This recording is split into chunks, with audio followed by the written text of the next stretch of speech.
ada ada yang substantif dari penjelasan Pak Kepala Dinas tadi. Ada mungkin yang keliru mengenai menafsirkan PPRS dan pengurus PPRS. Ya, Saya kira jangan masuk ke substansi PPRS-nya kalau menjadi entry point. Entry point adalah ada perilaku pengurus PPRS, yaitu antara lain okupasi. Karena apa yang dilakukan pengelola kan mandatnya dari DPR. Betul. Nggak ada pengelola boleh ngapa-ngapain di situ kalau tidak mandat PPRS.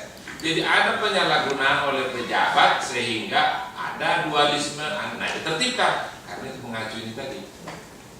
Masalah rumah susun itu kan masalah RT RW-nya juga, masalah itu cuma bidangnya Mendagri, ya kan, pemerintahan. Tapi masalah PPRS-nya pasti dinas perumahan. Nah inilah Pak, dilihat dari angle itu juga.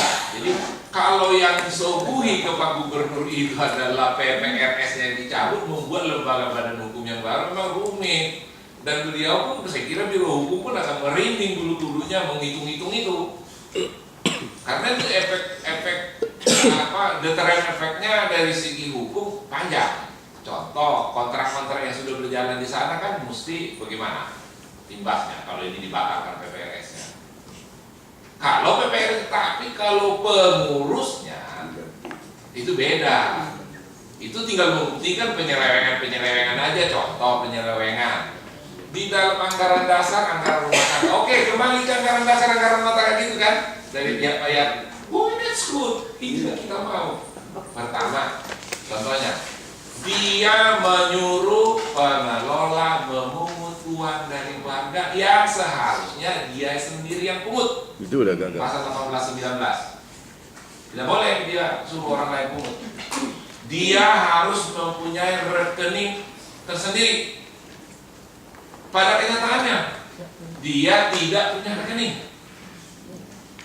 Dia seharusnya mempunyai NPWP karena dia badan hukum nirlaba. Dia tidak punya NPWP. Dia harus menyimpan sinking fund di dalam rekening PPRS dan terpisah dengan biaya-biaya lainnya. Kenyataannya dimasukkan di dalam rekening pengelola dan disatukan pula. Jelas pelanggaran-pelanggaran manusianya Pak yang dilihat, daripada ini saya tidak mau bersimpang siur urusan ini. Jadi kalau begitu sebenarnya lebih sederhana. Sederhana sekali Sederhana. Iya. Dan ada satu hal lagi Pak, karena yang memungut pengelola kita dikenakan PPN Pak. Sebentar saya selesaikan Ya, dulu sorry. diskusi saya ya Pak. Jadi benar. Jadi kalau memang cuma pengurusnya saja ya. Iya. Pengurus saja. Iya. Betul. Saya mau mengikuti mengadopsi apa yang dia omongkan Pak. Karena itu ada di jalan keluar. Disitulah baru di warga itu berbicara mengenai perubahan anggaran dasar. Dan disitulah memang nanti peran dinas mensupervisi. Anggaran dasar yang berubah seperti ini tidak boleh. Berubahnya ke sini. Ini ada SK Menteri, ada SK ini, ada SK itu, atau nunggu PP. Bisa kita bikin ini sambil menunggu PP. Bentuk anggaran dasarnya poin ini berubah menjadi. Ini kan Pak sudah kita pernah tuangkan dalam notulen tanggal 20 Juni tahun 2013 yang dihadiri Badan Pengelola dan PPRS. Nah kali ini nggak boleh ecek-ecek lagi gitu loh. Udah dituangkan, diteken sama Pak Yayat, itu saya bilang sama kemarin. Oh, ya. Bukan di mata mereka, memang karena ini penyimpangan. Ini bapak-bapak yang lain yang belum tahu barangkali. Kami ini pernah bikin Pak rapat musyawarah, sama-sama setuju. Bikin rapat umum tahunan, bikin ini, diteken, sepakat kita ya, siapa yang bikin perjanjian apa bentuk notulen, oke bikin sepakat. Siapa yang bikin notulen, kita sepakat, saya yang bikin, kamu yang bikin, atau pemerintah yang bikin, dibuat notulen oleh mereka diingkari. Itu bukan kesepakatan. Lucunya, beberapa hari kemudian dia tulis kesepakatan kita tanggal sekian loh, kesepakatan dia bilang dia tidak tunduk. Kan ini pengingkaran. Nah disinilah peran pemerintah. Kalau kayak kemarin yang di Polres itu Pak, kenapa Cempaka Mas nggak datang? Kamu sudah berjanji di hadapan saya tidak boleh matikan listrik. Apapun yang terjadi jangan matikan listrik. Ini saya sudah ikut teken. Begitu Polresnya tegas, maka berhenti. Dia coba sih, coba juga. Tapi ya memang menghadapi warga sama pedagang beda. Kalau warga kan langsung menjerit-jerit anak-anak, bayi, nenek-nenek gitu ya.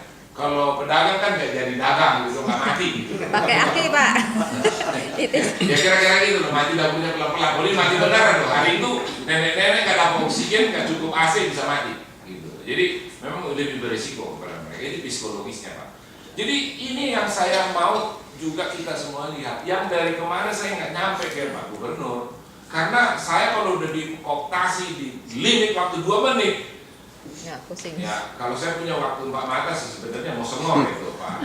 Jadi negarawan itu tidak boleh merengek-rengek, hanya takut digugat. Jangan Pak. Karena dari sini saya berperang nggak apa-apa. Kalau digugat kami lawan. Kami kepung itu PT UN nanti.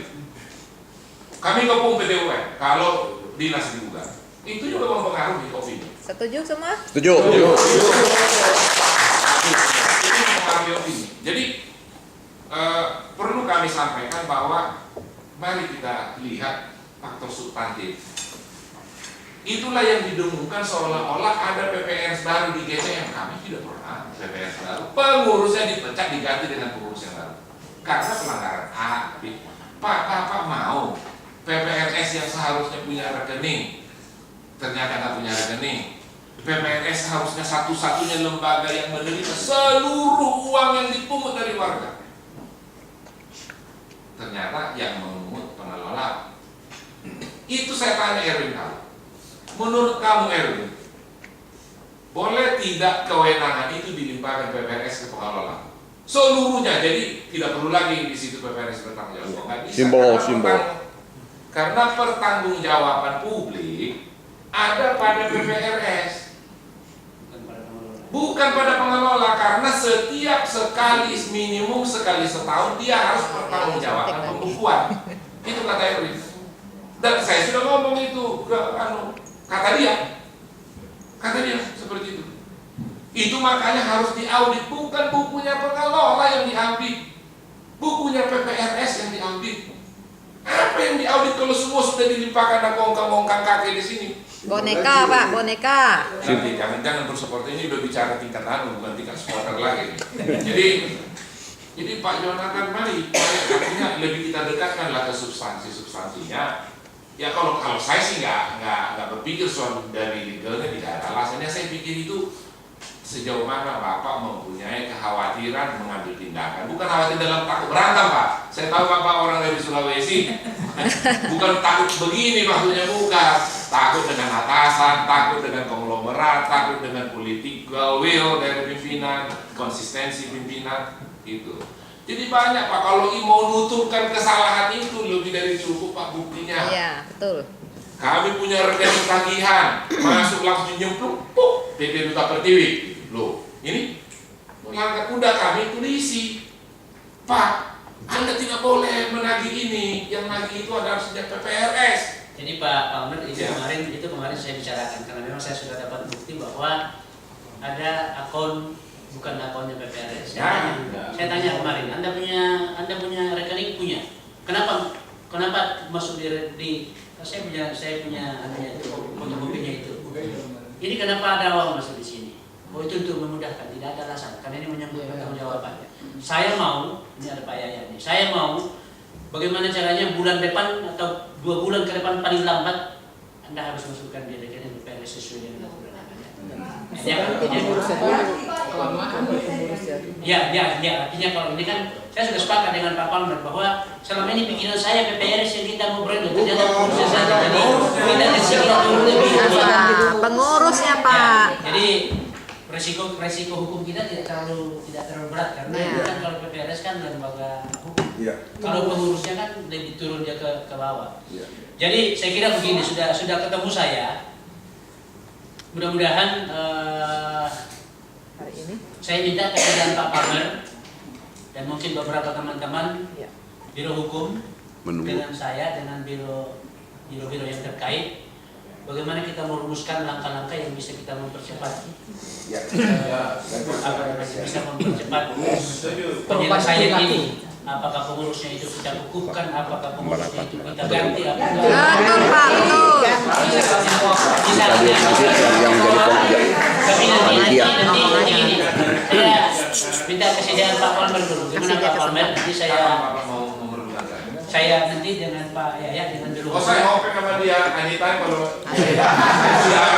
Penghuni, saya tinggalkan di penghuni sini Pak dilibatkan. Jadi Tekanannya maksud saya begini, langsung di dalam pertemuan kita itu kita akan merumuskan langkah-langkah konkret yang kita ambil untuk memperbaiki situasi ini. Ya. Jadi saya kira itu nanti kita Langsung ngomong. Mohon izin Pak. Kami mohon di dalam pembentukan PPRS, pengurus PPRS yang baru, Bukan. minta dilibatkan warga yang murni. Karena selama ini belum sampai ke situ Pak. udah siap Ini udah nyala orang dari DPR. Ini baru tim yang akan membuat konsep bagaimana mempercepat penanganan dari masalah yang kita hadapi. Ada sedikit Pak Ketua. Ya.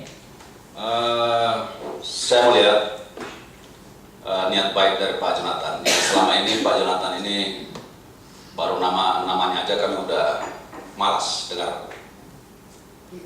Tapi hari ini saya melihat memang Pak Jonathan betul-betul mengarah pada independen, kebenaran. Sehingga kalau melihat jalannya rapat ini, maka Bapak sudah mulai melihat arahnya kemana. Kalau kami yang berhadapan dengan persoalan ini, maka saran kami adalah, karena ini adalah organisasi, dan tadi sudah dijelaskan oleh Pak Palmer, maka alangkah baiknya Bapak menyiapkan waktu, karena Bapak tentunya terdesak dengan keinginan Pak Gubernur, yang tentunya Pak Gubernur sebentar lagi juga kami akan cuti.